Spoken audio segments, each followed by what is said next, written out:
ये कहानी एक ऐसी लड़की की है जो काफी सुंदर और उसकी गुलाबी होती है और इसी गुलाबी के चक्कर में सारे लड़के उसके सुरंग में अपना हथियार भी डालते हैं। गुलाबी सुरंग के चक्कर में लड़के उसके साथ क्या क्या करते हैं यही हम आज की मूवी में देखेंगे। मूवी की स्टार्टिंग में हम एक खूबसूरत सी लड़की को देखते हैं। वो अपनी माँ और दादी के साथ में रहती है। उसकी माँ काफी अल्कोहलिक होती है और इसलिए वो ज्यादातर बीमार ही रहा करती है। यहीं पे हम मेलिसा को देखते हैं। वो अपनी दादी से बातें कर रही थी।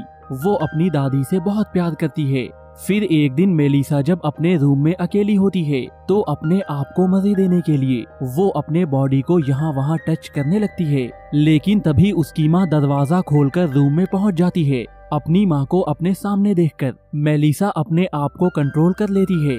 इसके बाद मेलिसा अपने दोस्त के साथ बाहर जाती है। यहाँ वो डैनियल नाम के एक लड़के से मिलती है। डैनियल उसी का क्लासमेट होता है। डैनियल को देखकर मेलिसा काफी खुश हो जाती है क्योंकि वो मन ही मन डैनियल को पसंद करती थी। लेकिन डैनियल उस पर बिल्कुल भी ध्यान नहीं देता है। इसके बाद मेलिसा स्विमिंग पूल पे जाती है लेकिन तभी कोई पीछे से उसे धक्का दे देता है और मेलिसा पूल के पानी में डूबने लगती है। तभी डैनियल यहाँ पे आकर मेलिसा को बचा लेता है। इसके बाद डैनियल मेलिसा को लेकर पीछे वाले गार्डन में जाता है। यहाँ पे वो मेलिसा से कहता है मैं तुम्हें स्विमिंग सिखाऊंगा, लेकिन इसके लिए वो एक शर्त रखता है। वो मेलिसा से कहता है तुम्हें यहाँ पे रोज अकेले ही आना होगा। ये बोलते हुए वो धीरे धीरे मेलिसा के करीब आने लगता है।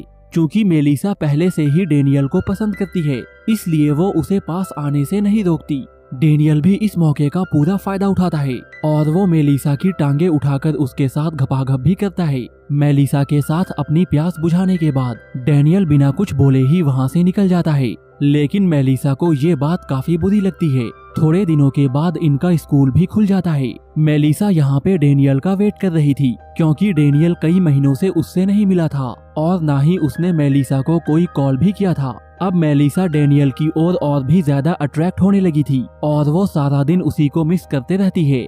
इसके बाद मेलिसा की फ्रेंड उससे कहती है डैनियल एक क्लब में गया है। ये सुनने के बाद मेलिसा भी उस क्लब में पहुंच जाती है। यहाँ आकर वो डैनियल को ही ढूंढ रही थी। तभी डैनियल भी मेलिसा को देख लेता है और वो उसके पास आकर उसे ड्रिंक ऑफर करता है। लेकिन तभी वहाँ पे डैनियल का एक फ्रेंड भी आ जाता है और वो मेलिसा को देखकर उसकी ब्यूटी की तारीफ करता है। यहाँ पे मेलिसा को अपने पास देखकर डैनियल का मूड बन जाता है और वो मेलिसा से कहता है मुझे तुमसे अकेले में कुछ बातें करनी है। डैनियल की ये बात सुनकर मेलिसा काफी खुश हो जाती है। इसके बाद डैनियल मेलिसा को लेकर अपने घर पे आता है। घर में दोनों एक दूसरे के काफी करीब आ जाते हैं। यहाँ पे दोनों अपने आप को नहीं रोक पाते और एक दूसरे के साथ जमकर घपाघप करते हैं। यहाँ पे मेलिसा डैनियल से कहती है मैं तुमसे बहुत प्यार करती हूँ। लेकिन डैनियल मेलिसा के बातों का मजाक बनाता है क्योंकि वो तो बस उसके साथ घपाघप करना चाहता है। सारा कांड कर लेने के बाद डैनियल बिना कुछ बोले दोबारा वहाँ से निकल जाता है। डैनियल के इस हरकत के बाद मेलिसा ये डिसाइड करती है डैनियल जैसे उसके साथ खेल रहा है अब वो भी बाकी लड़कों के साथ ऐसे ही खेलेगी और उसे सामने वाले की फीलिंग से कोई भी मतलब नहीं होगा। इधर हम मेलिसा की दादी को देखते हैं। उनकी तबीयत काफी खराब हो जाती है। ये देखकर मेलिसा की माँ ये डिसाइड करती है वो उन्हें हॉस्पिटल में एडमिट करा देगी। लेकिन इस बात से मेलिसा काफी उदास हो जाती है क्योंकि वो अपनी दादी से दूर होना नहीं चाहती और इसी बात को लेकर वो अपनी माँ से बहस करने लगती है। नेक्स्ट डे मेलिसा अपने दोस्त के साथ एक कॉफी शॉप में जाती है। यहाँ वो सामने बैठे एक आदमी को देखती है। उसे देखकर मेलिसा को डैनियल की याद आती है। साथ ही उसे डैनियल की सारी हरकतें भी याद आने लगती है। फिर मेलिसा उस आदमी को इशारा करती है। इसके बाद वो आदमी जैसे ही मेलिसा के पास आकर बैठता है मेलिसा यहाँ से उठकर चली जाती है और वो जाते हुए बार बार उस आदमी को देखती है क्योंकि मेलिसा ये फैसला कर चुकी थी उसे सामने वाले की फीलिंग्स के साथ में खेलना है।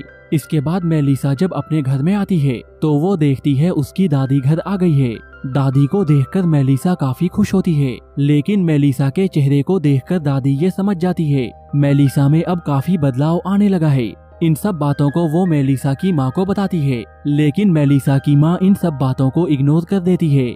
फिर मेलिसा जब रूम में अपनी डायरी पढ़ रही थी तो उसकी दादी उसे समझाते हुए कहती है जब मैं तुम्हारी उम्र की थी तब मुझे भी एक लड़के ने धोखा दिया था लेकिन मैंने अपने आप को संभाले रखा। असल में मेलिसा की दादी उससे ये कहना चाह रही थी तुम्हें अभी इन सब चीजों में पढ़ने की कोई आवश्यकता नहीं है। फिर जब मेलिसा अपने रूम में अकेली होती है तो उसे डैनियल का कॉल आता है। डैनियल मेलिसा को अपने पास बुला रहा था। पहले तो मेलिसा उसे मना कर देती है, लेकिन थोड़ी देर बाद वो डैनियल के पास पहुंच जाती है। यहाँ पे डैनियल अपने एक दोस्त को भी बुला लेता है और इसके बाद दोनों मिलकर मेलिसा के सुरंग को फाड़ते हैं। अब मेलिसा को भी इन सब चीजों में काफी मजा आने लगा था।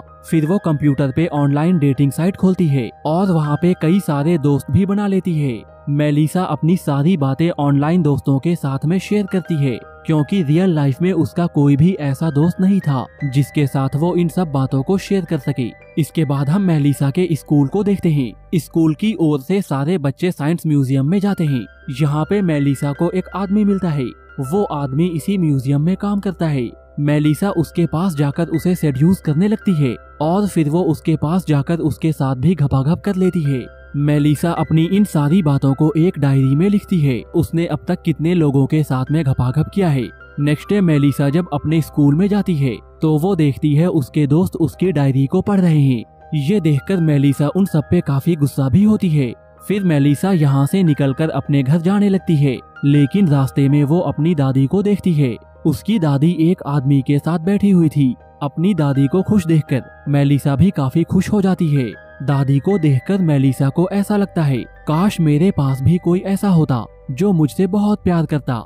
नेक्स्ट डे मेलिसा जब अपने स्कूल जा रही थी तभी उसकी दोस्त उसके पास आती है और डायरी पढ़ने के लिए उससे माफी मांगती है, लेकिन मेलिसा उसे इग्नोर कर देती है। तभी मार्को नाम का एक लड़का मेलिसा के पास आता है। असल में मार्को काफी समय से मेलिसा को पसंद करता था, लेकिन उसके अंदर इतनी हिम्मत नहीं थी कि वो मेलिसा से अपने दिल की बात कह सके।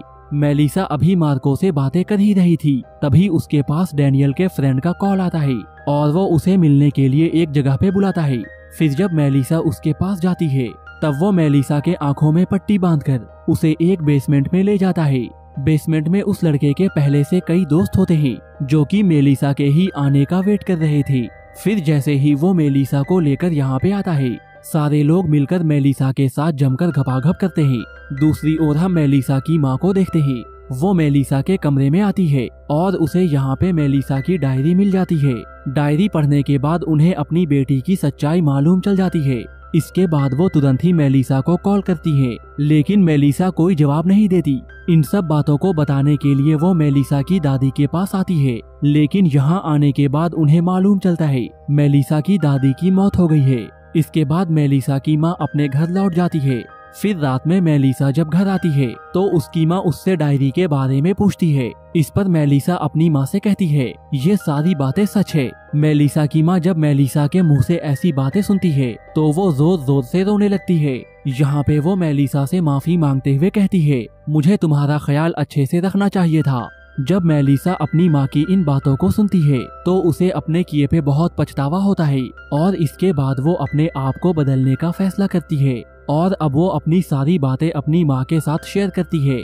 फिर स्कूल जाने से पहले वो अपने फ्रेंड के पास जाती है और अब दोनों पहले के जैसे दोस्त बन जाते हैं। स्कूल पहुँचने पे ये दोनों देखते हैं डैनियल यहाँ पे अपने दोस्तों के साथ लड़ाई कर रहा है, क्योंकि उसके दोस्तों ने उसे बिना बताए मेलिसा के साथ में जबरदस्ती किया था। इसके बाद डैनियल मेलिसा को स्कूल में देखता है।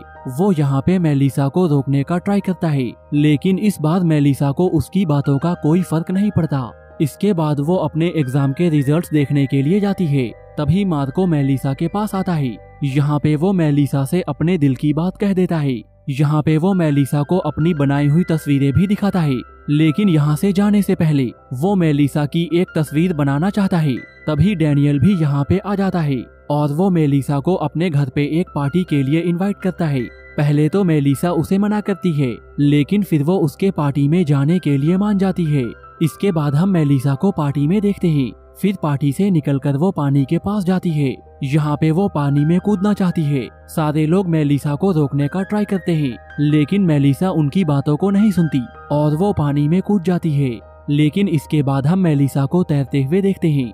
इसके बाद हम मेलिसा और उसकी माँ को देखते हैं। दोनों एक दूसरे के साथ काफी खुश होते हैं। दोनों हाथों में फूल लेकर दादी के कब्र पे जाते हैं और ये मूवी यहीं पे खत्म हो जाती है।